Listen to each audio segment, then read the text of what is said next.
Subscribe to my YouTube channel, share it with your friends, and comment your thoughts. The rain poured harder as Emma stood shivering at the marble counter. The hotel manager didn't even glance at her soaked clothes before shaking his head. "Sorry, ma'am. We're fully booked," he said, voice cold and final. Emma clutched her small purse tighter. She had nowhere else to go. The city was packed for the annual music festival. Every hotel was booked solid. And this was supposed to be her husband's hotel. Tears stung her eyes, but she forced a polite smile. "There must be some mistake. Could you please check again? The reservation is under Emma Carter." The man barely concealed his smirk. "We don't have rooms for people like you. Try somewhere cheaper." The words hit her like a slap. People in the grand lobby turned to stare. Emma felt the heat of humiliation rise to her cheeks. She had never felt so small. Or so angry. If only they knew who she really was. If only they knew who her husband was. But Emma wasn't the type to throw around names or demand special treatment. Not even now, dripping wet, tired, and humiliated. She bit her lip, holding back the tears, and turned away slowly, her heart pounding painfully in her chest. She took a few shaky steps toward the entrance, the heavy doors of the hotel seeming to mock her. Her shoes squelched with water. Every eye in the lobby seemed to follow her. "Ma'am," a voice called behind her. Emma turned, hope flaring for a second. Maybe they realized their mistake. Maybe they found her reservation. But it wasn't the manager. It was the doorman, tall and stiff in his soaked uniform. "You can't wait here. This area is for guests only," he said, motioning her toward the street. Emma opened her mouth to protest, but nothing came out. Her throat felt tight, her chest squeezed. With trembling fingers, she pulled her coat tighter and stepped back into the storm. Outside, the wind whipped her hair into her face. The rain was colder now, almost sharp against her skin. Her suitcase handle slipped from her wet hand as she stumbled onto the sidewalk. She stood there, helpless, lost. How had it come to this? She thought about calling Michael, her husband. But a surge of pride stopped her. He was overseas, handling business. He had trusted that everything would be ready for her when she arrived. This was their hotel, part of their growing empire. She didn't want to bother him. "I can handle this," she thought fiercely. She pulled out her phone, fingers numb, and searched for nearby hotels. Everything showed no vacancy. She bit her lip harder. Maybe she could sleep in a taxi for the night? Maybe find a diner that stayed open 24 hours? Her heart ached.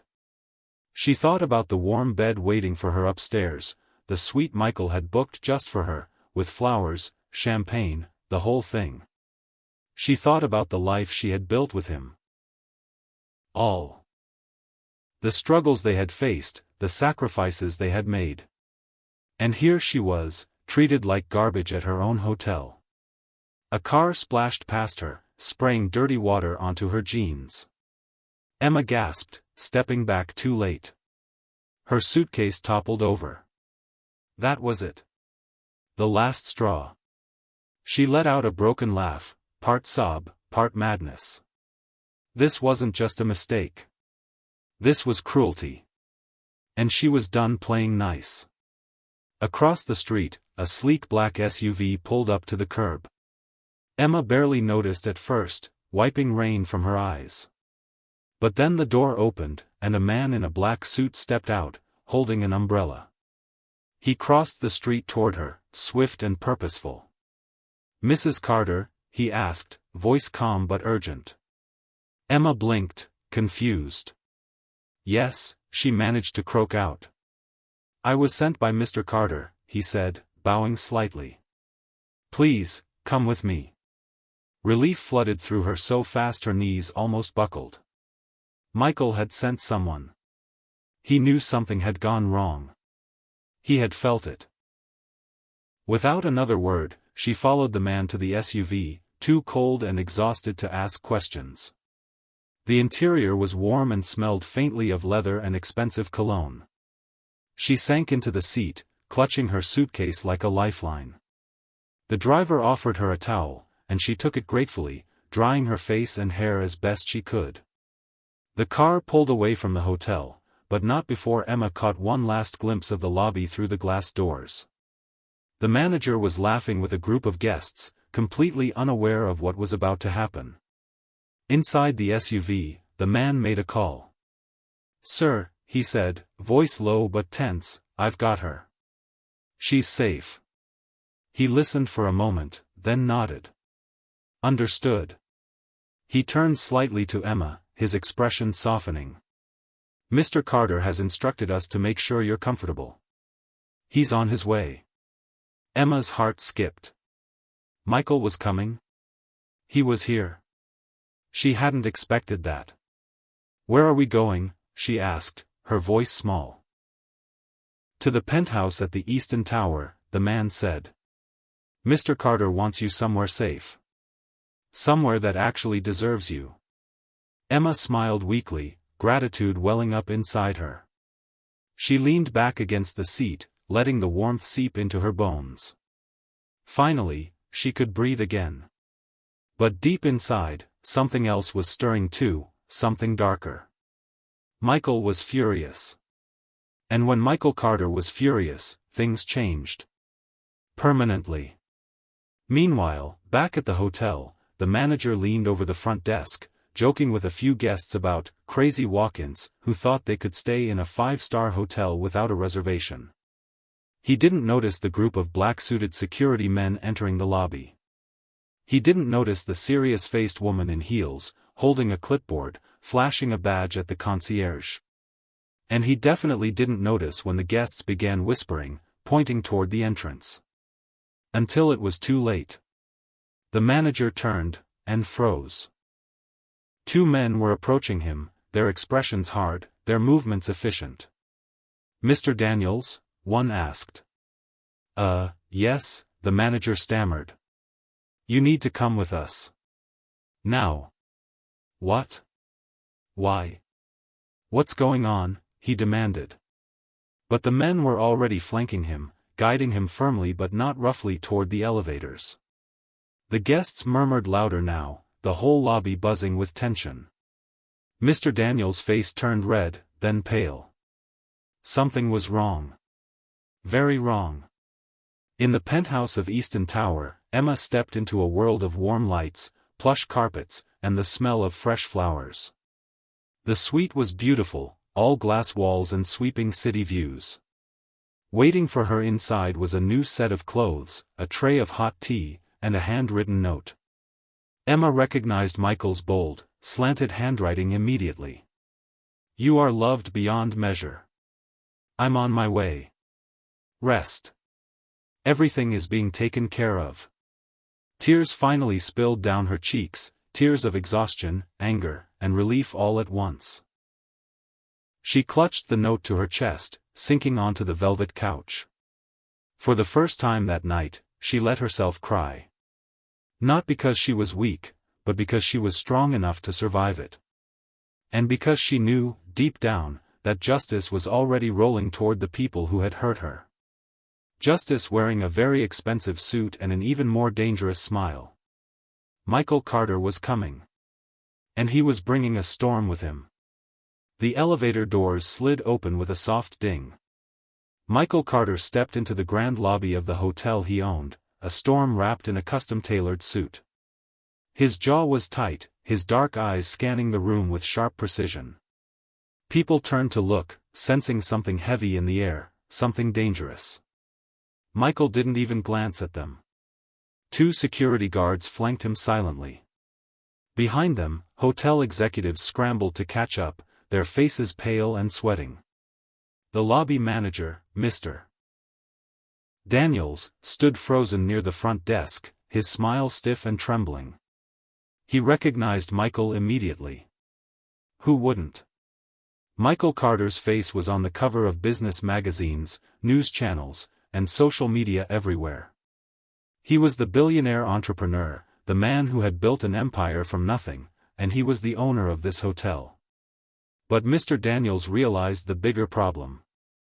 Michael wasn't smiling. He wasn't even pretending. Michael walked straight to the front desk and stopped just inches from Daniels. The silence was thick. The guests watched with wide eyes, sensing a drama they couldn't tear themselves away from. "Good evening," Michael said, his voice dangerously calm. "I believe my wife was here earlier tonight." Daniels swallowed hard. He nodded, stammering, "Why yes, sir. I mean, maybe. There was a woman, but there was no reservation under her name, Anne."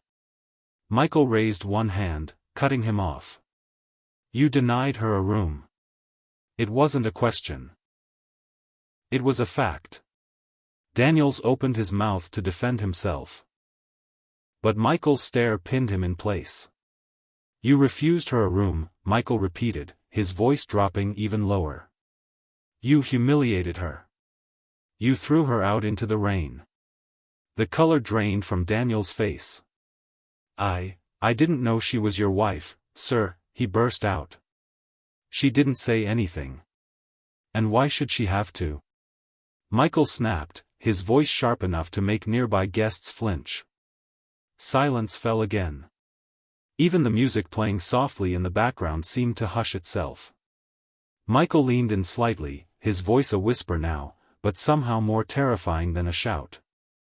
"You judged her by the clothes she wore. By the way she looked after traveling for hours. You decided she wasn't good enough for this hotel."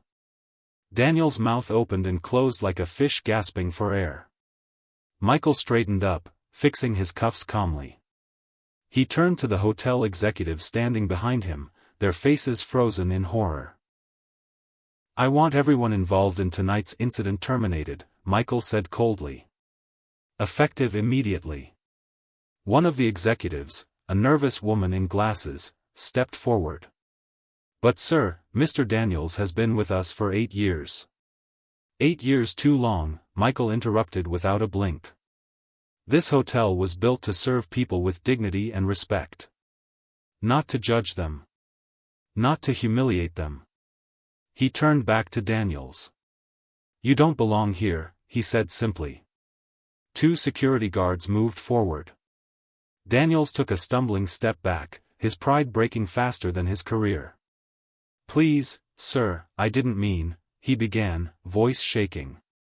Michael didn't even look at him again. He was already walking away. The hotel staff watched in stunned silence as Daniels was escorted out into the very same rain where he had thrown Emma hours before. Poetic justice. Michael entered his private office on the top floor. The city skyline glittered through the huge glass windows. He loosened his tie, but the tension in his shoulders didn't ease. Not until he saw her. Emma was sitting on the plush couch, a warm blanket wrapped around her. Her damp hair framed her tired but beautiful face. She looked up as he entered, and her eyes filled with tears again, but this time, they were tears of love, not despair. Michael crossed the room in 3 long strides and pulled her into his arms. "I'm so sorry," he whispered into her hair. "I should have been here." Emma shook her head against his chest. "You didn't know," she said softly. "You couldn't have known." "But I should have," he insisted, pulling back just enough to cup her face in his hands. "I promised you a life where you would never be treated like that again." His voice broke slightly, raw with emotion. Emma touched his cheek gently. "You gave me a life better than I ever dreamed," she said. This was just one bad night." Michael closed his eyes, breathing her in. "I made sure it'll never happen again," he said grimly. Emma smiled faintly. "I saw," she whispered. "You scared them half to death." Michael chuckled, the sound low and bitter. "Good," he said. "They deserved worse." Later that night, as the storm raged outside, Michael and Emma sat by the giant window, watching the city lights shimmer through the rain. They didn't speak much. They didn't need to. Their hands were intertwined, their hearts beating together. But somewhere deep inside both of them, they knew something had changed. This wasn't just about a hotel room. It was about how easily people judged each other. How quickly appearances could deceive. How fragile dignity could be, and how fiercely it had to be protected. Across the city, news spread fast. Guests at the hotel whispered about the mystery woman who had been thrown out, and the billionaire husband who had swooped in like an avenging angel. Social media buzzed. #HotelGate trended within hours. Thousands of people shared the story. Simple woman, big heart, billionaire husband, lessons in respect and humility. Articles popped up. Commentators debated. Some praised Michael's swift action. Others criticized the superficial culture that had allowed the incident to happen at all. But one thing was certain. No one would forget the night Emma Carter stood in the rain, and the storm that followed. The next morning, Emma woke to find Michael already awake, sipping coffee on the balcony. The sky was clear now, washed clean by the storm. She wrapped herself in a robe and joined him. "Couldn't sleep?" she asked. Michael smiled without humor. "Too much on my mind," he said. She sat beside him, leaning her head on his shoulder. For a moment, they watched the sunrise together, the gold and pink hues stretching across the horizon. "I don't want anyone to fear me," Michael said suddenly. "I just want them to treat you the way you deserve." Emma squeezed his hand. "And they will," she said confidently. "Because you showed them how." Michael looked down at her, awe and love filling his heart. "You're stronger than all of them put together," he said softly. Emma laughed, a pure, beautiful sound. "I had a good teacher," she teased.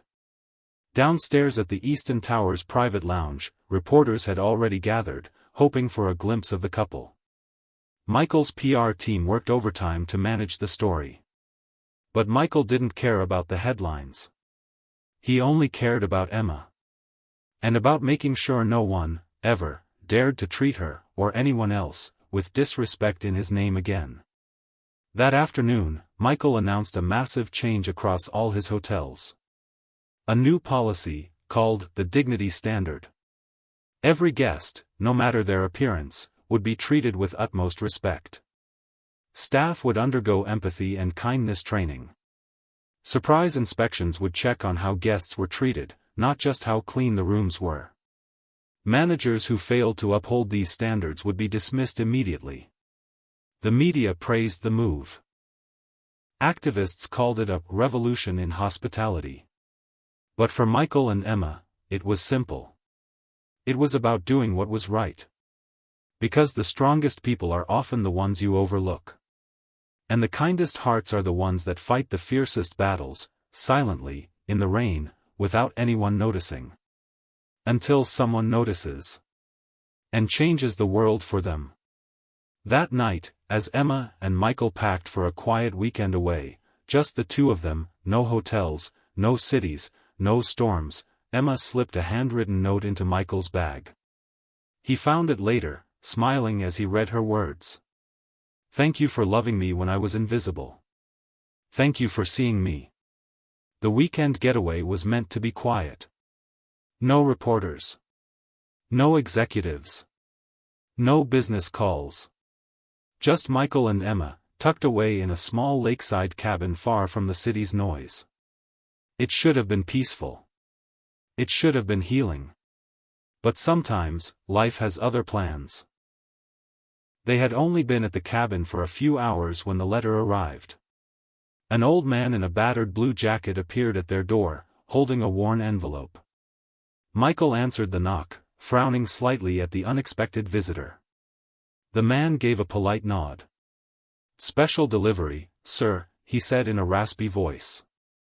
Michael took the envelope, confused. There was no return address. No markings except for one thing, Emma's name written in neat, careful handwriting. Before Michael could ask anything, the old man had already turned and disappeared down the path, swallowed by the trees. Weird. Michael closed the door, turning the envelope over in his hands. It felt heavy, almost alive with meaning. He called out, "Emma. There's something here for you." Emma appeared from the bedroom, brushing her hair back. She saw the envelope and froze. For a long moment, she just stared at it, her face unreadable. Michael watched her carefully. "Do you recognize it?" he asked. Emma shook her head slowly, but something in her eyes said otherwise. Without a word, she took the envelope, sat down on the couch, and opened it. Michael sat beside her, his arm brushing hers for silent support. Inside was a single sheet of paper. Emma unfolded it with trembling hands. The letter was handwritten, the ink slightly smudged, as if someone had cried while writing it. Emma began to read aloud, her voice shaking. "My dearest Emma. If you are reading this, then it means I finally gathered the courage I lacked for so long. I owe you the truth, and I owe you an apology I can never say in person." Emma stopped, her breath catching. Michael reached for her hand, squeezing gently. "Go on," he urged softly. Emma swallowed hard and continued. "You grew up thinking you were unwanted. That your family abandoned you. But that's not the whole story." Emma blinked rapidly. Her childhood memories flashed across her mind. The endless foster homes, the cold stares, the feeling of always being an outsider. She tightened her grip on the paper and kept reading. "You were born into a family that loved you very much. But we were poor, and the world was cruel. There were debts, threats, things a child should never know. I was your mother's brother, your uncle, and I made a terrible decision. One night, when danger came for us, I took you and ran. I thought I was saving you. But in doing so, I lost you. I left you at a shelter, thinking they would find you a better life. I promised myself I would come back for you. But life got in the way. Cowardice got in the way." Emma's hands were trembling now. Michael shifted closer, wrapping his arm around her. Tears slid silently down Emma's cheeks, but she kept reading, her voice breaking. "I watched you grow from afar sometimes. I saw you struggle. I saw you become strong. And when I saw you today, standing outside that hotel, soaked and shaking but still proud, I knew it was time. You are not unwanted, Emma. You were never unwanted. You were loved. You are still loved." There was no signature. Just a simple line. "Forgive me." For a long time, Emma sat in silence, staring at the letter. The weight of years crushed her. The unanswered questions, the painful nights, the feeling of being discarded, all of it crashed down on her at once. Michael didn't say anything. He just held her. Because sometimes, silence was the loudest kind of love. After what felt like hours, Emma finally spoke. Her voice was hollow. "I wasn't abandoned," she whispered. Michael nodded, brushing her hair back from her tear-streaked face. "No," he said. "You were protected. In the only way he knew how." Emma laughed bitterly, a sound full of pain. "Some protection," she said. "Years of loneliness. Years of wondering why." Michael's heart broke for her. "But it also made you who you are," he said gently. "Fierce. Kind. Unbreakable." Emma looked at him, her eyes shining. "You really believe that?" she asked. Michael smiled sadly. "I know it," he said. The rest of the day passed in a blur. They didn't go hiking like they had planned. They didn't build a fire or roast marshmallows. Instead, they sat together, piecing through the broken puzzle of Emma's past. That night, when Emma finally fell into a restless sleep, Michael stayed awake. He sat by the window, staring out into the darkness. His mind was racing. Who was the man who delivered the letter? Was he just a messenger? Or was he the uncle himself? And why now, after all these years? Something about the timing gnawed at Michael. It didn't feel random. It felt orchestrated. Planned. And not necessarily for their good. Michael's instincts, sharpened by years of cutthroat business, screamed that this wasn't the end of the story. It was only the beginning. The next morning, Michael made a decision. He would find out who sent that letter. For Emma. For her peace. For their future. He gently kissed her forehead as she slept and slipped out the door. He had calls to make. Connections to use. Answers to find. Meanwhile, far away, in a dusty room filled with faded photographs and unopened letters, a man sat hunched over a small table. His hands trembled as he lit a cigarette, his face gaunt and tired. He stared at a photo of a little girl with wild curls and a gap-toothed smile. Emma. His niece. He had finally found the courage to reach out. But he knew the past had a way of catching up, and secrets had a way of refusing to stay buried. Especially the kind of secrets he carried. Secrets that could shatter Emma's world all over again. Back at the cabin, Emma woke alone. At first, panic flared in her chest, a leftover reaction from years of abandonment. But then she found a note on the pillow beside her. Had to make a few calls. Be back soon. Love you. Relief flooded her. She wrapped the blanket around herself and stepped onto the porch. The morning air was crisp and clean after the storm. She watched a bird land on the railing, its feathers ruffled by the breeze. For the first time in a long time, she felt lighter. The truth, even painful truth, had a strange way of freeing her. She wasn't unwanted. She wasn't discarded. She was loved. And she wasn't alone anymore. Not with Michael by her side. Hours later, Michael returned. His face was grim. Emma met him at the door, her heart skipping a beat. "What is it?" she asked immediately. Michael hesitated. He didn't want to hurt her. But he had promised never to lie to her. Not after everything. He took a deep breath. "The letter was real," he said. "But there's more." Emma's stomach twisted. "What do you mean?" Michael led her inside, sitting down across from her. "The man who delivered the letter, he's been watching you for years," Michael said carefully. Emma's hands clenched in her lap. "Watching me?" she echoed. Michael nodded. "And not just him. Others too." Emma's heart hammered in her chest. "Why?" Michael looked her straight in the eye. "Because, Emma, you're not just the niece of a desperate man." He paused. "You're the heir to something much bigger. Something people would kill for." Emma stared at him, the world tilting around her. "What are you saying?" she whispered. Michael leaned forward, his face deadly serious. "I'm saying," he said, "that your life is about to get a lot more complicated. The secret they tried to bury." Emma couldn't breathe. Michael's words echoed in her head. "You're the heir to something much bigger. Something people would kill for." The peaceful morning air seemed to vanish, replaced by a heavy, choking silence. She stared at Michael, willing him to say it was a mistake. A joke. Anything but the truth. But his eyes were serious. Sad. And Emma knew, whatever came next, her life would never be the same.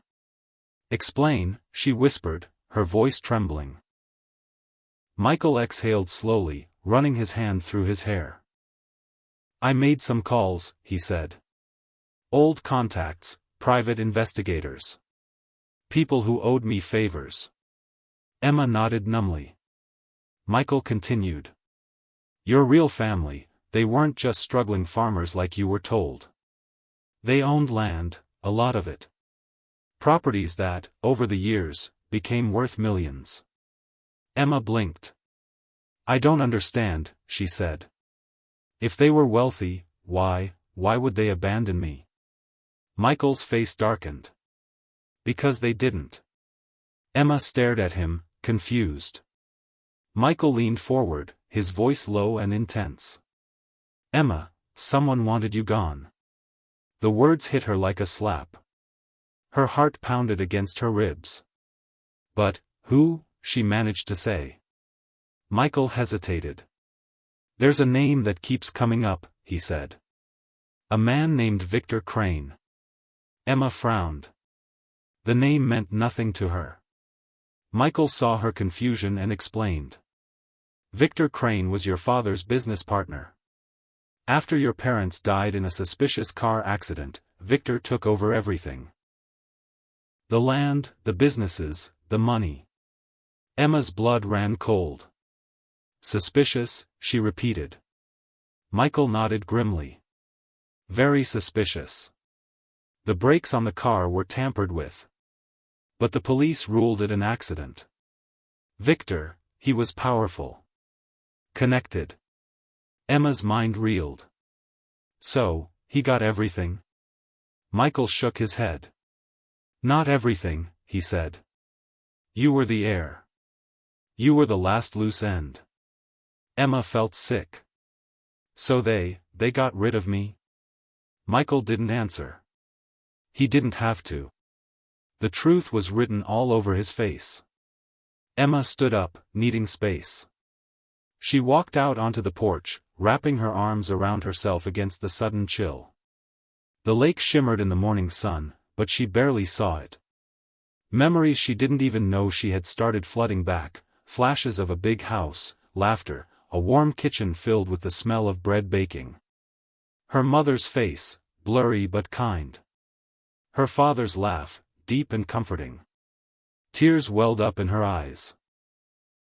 An entire life stolen from her. And she hadn't even known. Michael followed her outside but kept his distance, giving her space. After a long moment, Emma spoke. What do we do now? She asked quietly. Michael's jaw tightened. We fight, he said simply. Emma turned to look at him. But how? They're powerful. They almost destroyed me once. Michael stepped closer, his eyes burning with determination. Not this time, he said. You're not alone anymore, Emma. Emma swallowed hard. She believed him. She had to. That night, they made plans. They would leave the cabin the next morning, head back to the city, and start digging into the past. Michael had already hired a team of investigators. But he warned Emma, once they started, there would be no going back. Victor Crane would find out. And he would fight dirty. Emma didn't flinch. She was done running. She had survived too much to back down now. Early the next morning, they packed up the cabin. Michael loaded the car while Emma double-checked they hadn't forgotten anything. As she zipped up her bag, she noticed something strange. The window was open. She was sure she had closed it the night before. Frowning, she walked over to shut it. That's when she saw it, a slip of paper wedged into the frame. Her heart skipped a beat. Hands shaking, she pulled it free. There were only 4 words written on it. Stop digging or else. Emma's blood turned to ice. She stumbled back from the window, the note fluttering from her fingers. Michael heard the commotion and rushed in. When he saw the note, his face darkened. Without a word, he pulled out his phone and made a call. We've been compromised, he said sharply. Move to Plan B. Now. Emma stared at him, fear tightening around her throat. Michael, what's Plan B? He ended the call and turned to her, his face grim. We disappear. They didn't even finish packing. They grabbed only what they could carry and raced to the car. Michael drove like a man possessed, taking back roads and switching routes constantly. Emma clutched the seat, heart pounding, every car behind them a potential threat. They made it to a small airstrip an hour later. A private plane was waiting. Michael's doing, of course. He hustled Emma aboard without answering her barrage of questions. Once they were in the air, he finally spoke. "I have a safe house," he said. "Nobody knows about it. Not even my board members." Emma stared at him. "You've done this before," she said quietly. Michael didn't deny it. "There are things about me you don't know," he said. Emma studied him, her mind racing. Part of her wanted to demand answers. But a bigger part, the part that trusted him, stayed silent. For now. The flight was short. The safe house was a cabin deep in the woods, even more isolated than the first. No phones. No internet. Just them and the trees. At first, Emma hated it. She felt trapped, claustrophobic. But slowly, she realized. Here, they were safe. Here, Victor Crane's long, greedy fingers couldn't reach them. For now. They spent the next few days digging into Emma's past the old-fashioned way, paper records, dusty archives, handwritten ledgers. It wasn't easy. Victor had been thorough, scrubbing Emma's existence from official records. But he hadn't erased everything. Michael found a copy of Emma's original birth certificate hidden in a rural courthouse file. It listed her parents, James and Caroline Whitmore, as the rightful owners of thousands of acres of land across 3 states. Land now controlled by Victor Crane's shell companies. The proof was undeniable. Emma had a rightful claim to everything Victor had stolen. One night, while Michael was going over documents, Emma stood outside, staring up at the stars. It was so quiet. Too quiet. A twig snapped somewhere in the darkness. Emma tensed. She wasn't imagining it. Someone was out there. Watching. Waiting. Slowly, she backed toward the door, heart hammering. Then she saw it, a figure stepping out from behind a tree. Tall. Shadowy. Unfamiliar. Emma bolted inside, slamming the door and locking it. "Michael," she cried. He jumped up, reaching for the pistol he kept hidden under the table. "What is it?" "Someone's outside," Emma gasped. Michael's face hardened. He moved silently to the window and peered out. Nothing. Just trees and shadows. But Emma knew what she had seen. And whoever it was, they hadn't come for a friendly chat. They kept the lights off and stayed low. Hours dragged by. Every creak of the house, every rustle of leaves outside, made Emma jump. Finally, just before dawn, Michael gave the all-clear. Whoever had been out there was gone. For now. But the message was clear. They weren't safe. Not even here. Michael sat Emma down at the kitchen table. "We need to end this," he said. Emma nodded. "But how?" Michael's eyes gleamed with fierce determination. "We take the fight to him." Emma stared at him. "You mean?" "Confront Victor Crane?" Michael nodded. Emma's stomach twisted. It was madness. Dangerous. Possibly fatal. But she knew it was the only way. She couldn't hide forever. She wouldn't. She was a Whitmore. And it was time to reclaim what was hers. They started planning. They would need evidence. Proof of Victor's crimes. Testimonies, documents, anything that would expose him. And they would need allies. People willing to stand up against Victor's empire. It wouldn't be easy.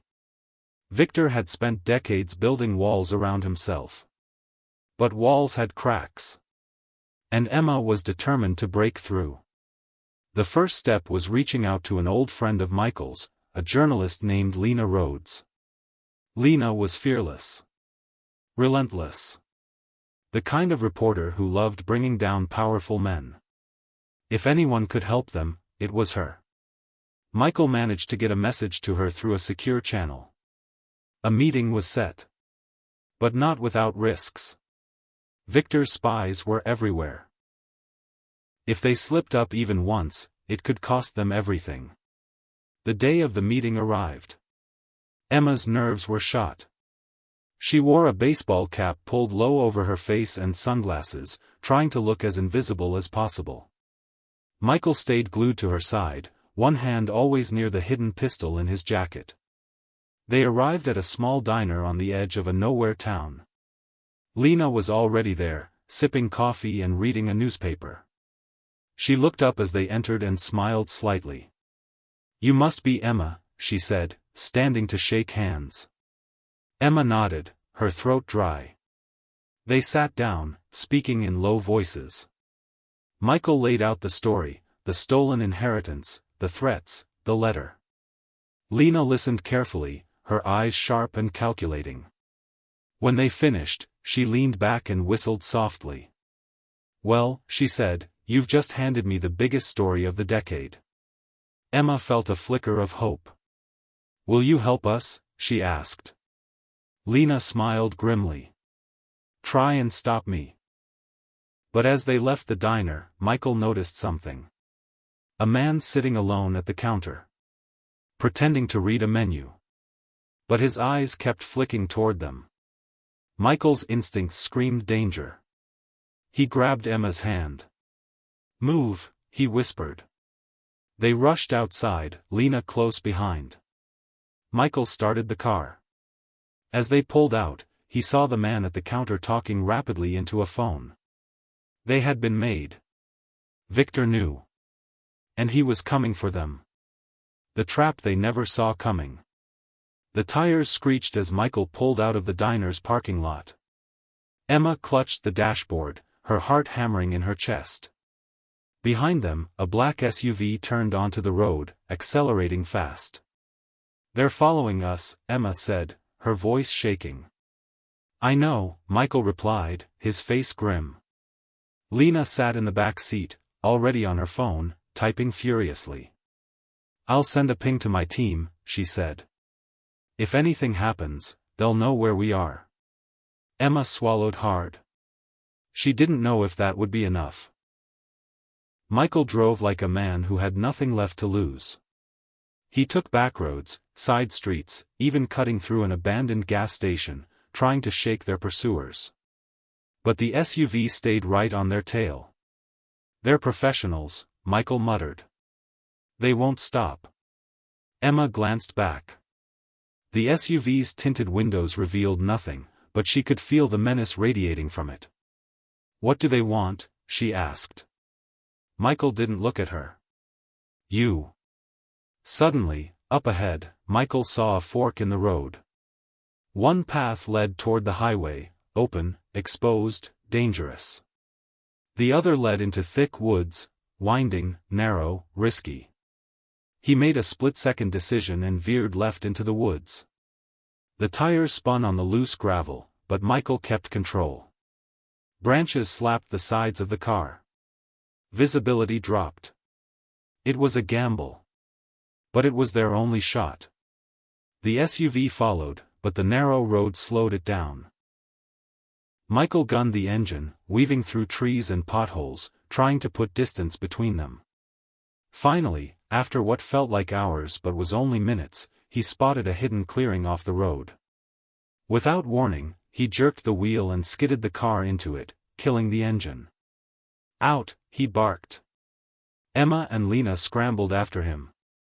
They raced into the woods, ducking behind thick trees, holding their breath. Moments later, the SUV roared past, not seeing them. They waited, hearts pounding, until the sound faded. Only then did Michael allow himself a breath. "For now," he said, "we're safe." They spent the next 2 hours trekking deeper into the woods. No paths. No roads. Just raw wilderness. Emma's legs ached, but she didn't complain. Survival demanded silence, obedience, and trust, and she trusted Michael. Finally, they found an abandoned ranger's cabin. The roof sagged and the windows were broken, but it was shelter. They collapsed inside, exhausted. Lena pulled out her laptop, powered by a small portable battery. "We have everything we need," she said, scrolling through files. "The land deeds. The transfer records. The hidden accounts. I even found internal emails between Victor and some dirty officials." Emma leaned closer. "Emails?" Lena nodded. "They talked about you. About how you had to disappear." Emma's stomach turned. "How soon can we go public?" she asked. Lena hesitated. "That's the thing," she said. "If we go public without protection, Victor could silence us before the story even sees daylight." Emma's heart dropped. "So what do we do?" Lena smiled grimly. "We set a trap." The plan was risky. Almost suicidal. But it was their best shot. They would lure Victor out, force him to act publicly, recklessly. And they would have evidence, video, audio, witnesses. Once he exposed himself, there would be no saving him. He would lose everything. That night, under the dim light of a broken lantern, they recorded a video. Emma spoke directly into the camera. "My name is Emma Whitmore," she said, her voice steady. "For years, Victor Crane has stolen from me. Lied about me. Tried to erase me. But I'm still here. And soon, everyone will know the truth." Michael and Lena edited the video, embedding encrypted data trails and digital watermarks. Then they uploaded it, not to the internet, but to a secure cloud, programmed to release automatically if they didn't check in every 12 hours. A ticking clock. An ultimatum. Victor would have to move fast, and fast meant sloppy. Exactly what they needed. It didn't take long. By morning, their phones, specially secured burners, lit up with threats. Anonymous numbers. Warnings. Ultimatums. And one message, chilling in its simplicity. "Meet me alone. Or you'll regret it." No signature. But Emma knew it was Victor. Michael wanted to ignore it. "It's too dangerous," he said. But Emma shook her head. "No. We finish this." The meeting place was set, an abandoned railway station on the outskirts of town. Classic Victor. Isolated. Easy to control. Easy to bury bodies. But this time, Emma wasn't walking in blind. They set up hidden cameras. Lena's team, real professionals, took positions around the station, armed and ready. Michael insisted on being nearby, though he stayed out of sight. Emma was bait. But not defenseless. A tiny earpiece fed her real-time updates. A small gun, tucked inside her jacket, gave her a measure of safety. But mostly, she relied on her wits. And her rage. The station was crumbling, a ghost of its former self. Emma walked into the main hall, her footsteps echoing. Dust motes danced in the shafts of light filtering through broken windows. She stood in the center, heart pounding, waiting. Minutes passed. Then, footsteps. From the shadows, Victor Crane emerged. He was older than the photo Lena had shown her. Gray at the temples. A little thicker around the middle. But his eyes were sharp. Cruel. Like a wolf smelling blood. "Emma Whitmore," he said, his voice oily and mocking. "I should have finished you when I had the chance." Emma said nothing. Victor circled her slowly. "You've been a very bad girl," he said. "Poking your nose where it doesn't belong." Still, Emma stayed silent. Victor smiled coldly. "You think you can beat me?" You're nobody. A ghost. He leaned in close, his breath rancid. But I can make you disappear. Again. Emma forced herself to meet his gaze. I'm not the same scared girl you erased, she said, her voice calm. Victor chuckled. No. You're more of a nuisance now. He pulled something from his coat, a syringe. Emma's blood turned to ice. This will be quick, Victor said. No mess. No noise. No body. He stepped closer. Emma tightened her grip on the hidden gun. Her earpiece crackled. Michael's voice. Now. Before Victor could react, armed figures emerged from the shadows. Guns drawn. Voices shouting. Drop it. Victor froze, his face going from smug to stunned in an instant. In seconds, he was surrounded. One of Lena's team disarmed him, knocking the syringe from his hand. Victor struggled, furious. You stupid girl, he spat at Emma. You think this changes anything? I own the police. The judges. The politicians.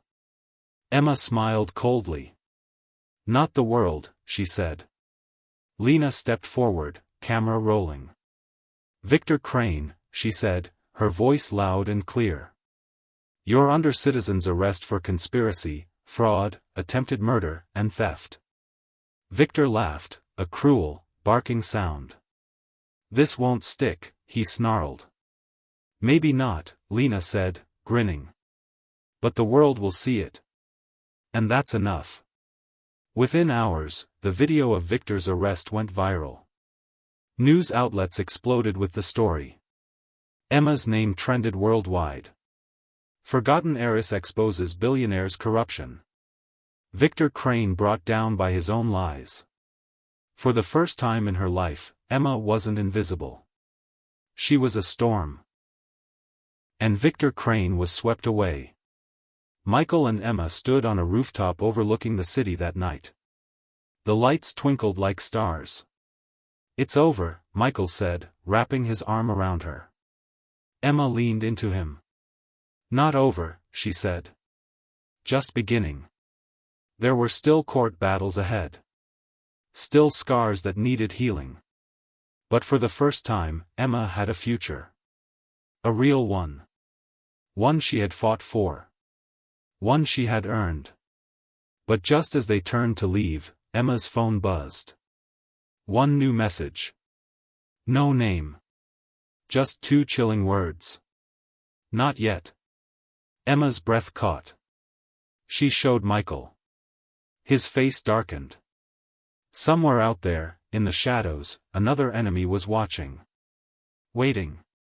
And the real battle was just beginning. The final battle, and the lesson that changed everything. Emma stared at the screen, the message burning into her mind. Not yet. Two simple words. But they carried a weight she couldn't ignore. Michael stood beside her, his jaw clenched tight. Someone's still out there, he said. Emma nodded. She thought Victor was the end of the nightmare. But nightmares have layers. And sometimes, cutting off the head doesn't kill the snake. They didn't sleep that night. Instead, they sat together in the tiny safe house Lena's team had secured, a worn-out apartment with peeling paint and shaky locks. Lena paced the floor, phone pressed to her ear, coordinating with her team. Michael cleaned his gun methodically, his movements sharp and angry. Emma sat silently, trying to think. Who was left? Victor's empire had been big. Powerful. But it was also full of men and women who had benefited from his crimes. Some of them wouldn't want Emma alive. Not now that she had exposed everything. By morning, Lena had some news. She dropped a thick folder on the coffee table. We traced the message, she said. It came from an encrypted server offshore. Took some work, but we found a lead. She flipped open the folder. A photograph slid out. It showed a woman. Sharp suit. Ice-cold smile. Eyes that could cut glass. Emma's stomach twisted. "Who is she?" she asked. "Miranda Voss," Lena said. "Victor's fixer. She cleaned up his messes. Buried the bodies, figuratively and literally." Emma swallowed hard. Why wasn't she arrested with him? Lena shook her head. Too slippery. She burned every trail that led back to her. And now that Victor's down, she's tying up loose ends. Michael leaned forward. "Meaning Emma?" Lena nodded grimly. They had no choice. If they wanted to truly end this, they would have to face Miranda. And it wouldn't be easy. Miranda was dangerous. Smart. Ruthless. She didn't make mistakes. She made corpses. The next few days were a blur of preparation. New phones. Fake IDs. Secure transport routes. Lena's team worked around the clock, setting up surveillance and intelligence networks. Michael trained Emma in basic self-defense and situational awareness. Every day was a battle against fear. Every night, Emma dreamed of shadows chasing her. But she didn't break. She had come too far. She would not fall now. Finally, they got a break.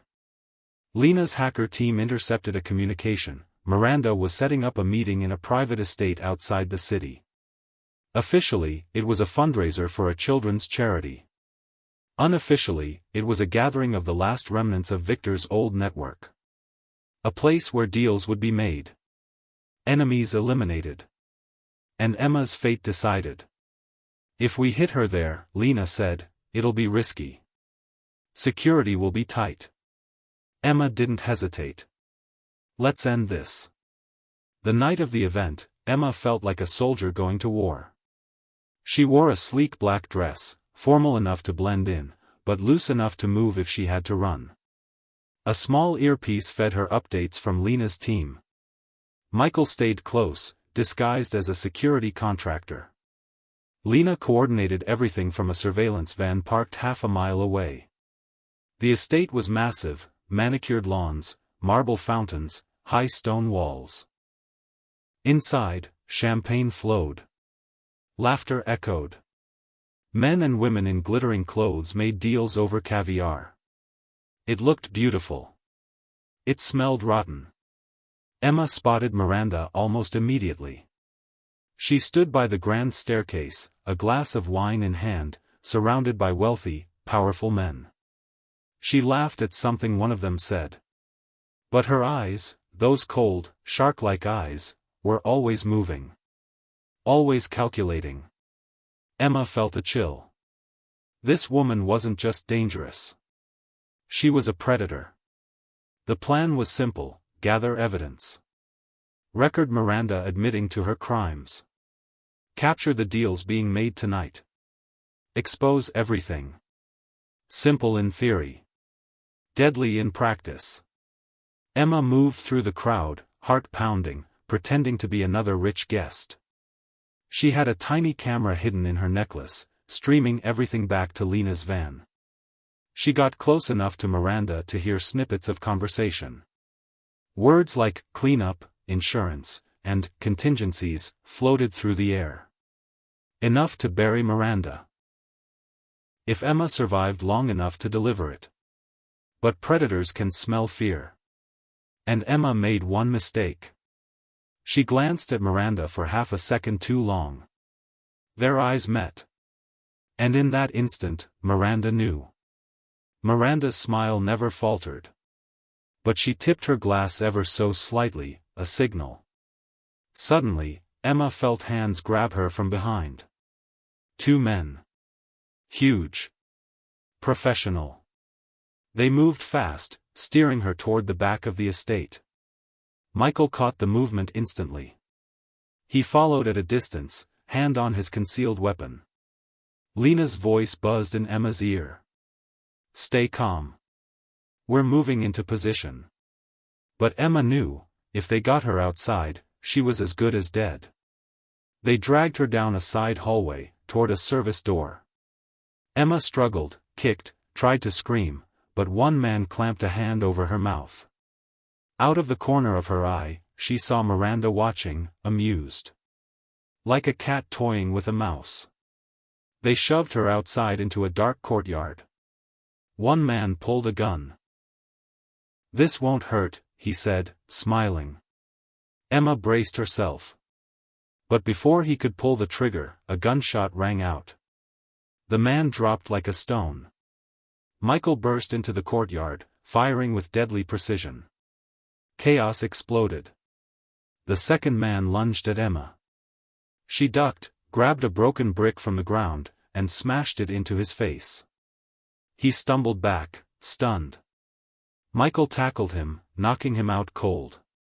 In seconds, Lena's team swarmed the estate. Miranda tried to run, but they caught her at the gate. She fought like a wildcat, spitting, kicking, clawing. But she was no match. They dragged her back, kicking and screaming. "You have no idea who you're messing with," she shrieked. Emma walked up to her, trembling but defiant. "Neither did you," she said quietly. Within hours, news outlets broke the story. The footage from the hidden cameras exposed Miranda and her network. Arrests followed. Investigations opened. Governments shook.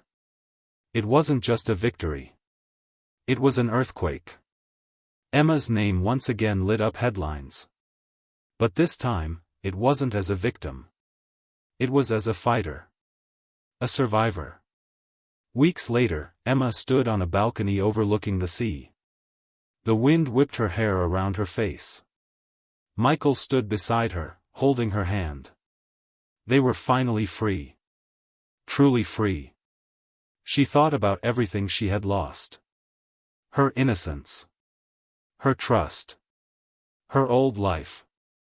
But she also thought about everything she had gained. Strength. Purpose. Freedom. And love. Emma learned something through the fire. You can lose everything. Be betrayed, broken, erased. But if you hold on to your truth, your real truth, no one can destroy you. Not really. They can hurt you. But they can't erase you. Because your story is yours. And it's stronger than any enemy. As the sun set, painting the sky in gold and crimson, Emma whispered to herself. I am not what happened to me. I am what I choose to become. And she chose to become unstoppable.